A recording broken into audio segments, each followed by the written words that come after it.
திமுகல எல்லாமே டான் தான். ஏன்னா தல அப்படி. இங்கேருந்து கழகத் தலைவர் அவர்கள் அந்த தேர்தல் பொறுப்பாளராக அம் அது தொழில்துறை அமைச்சர் முனைவர் டிஆர்பி ராஜாவ வந்து நியமிக்கிறார்.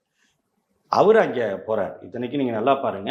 அவரு வந்து அந்த பகுதியை சார்ந்தவர் அல்ல.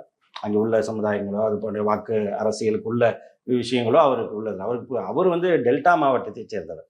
ஆனா குடுத்த பணியை திறம்பட செய்பவர். அவர வந்து தொழில்துறை அமைச்சரா நியமிச்சாங்க.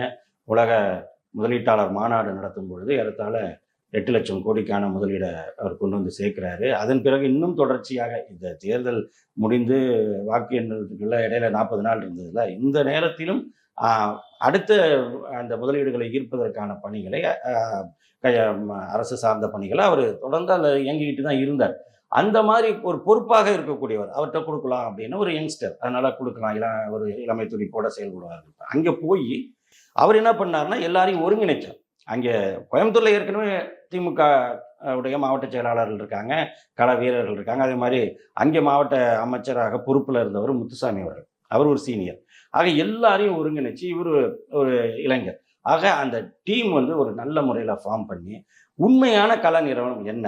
இப்ப வந்து அண்ணாமலைக்காக எப்படி எப்படி இவங்க ஃபோக்கஸ் பண்றாங்க? அண்ணாமலைக்காக அதிமுக எவ்வளவு அண்டர் பிளே பண்ணுது? கோயம்புத்தூர்ல அண்ணாமலை ஜெயிக்க மாட்டாருன்னு நாளே உறுதி எடுத்துக்கொண்டு தான் செயல்பட்டவரு முனைவர் டிஆர்பி ராஜா.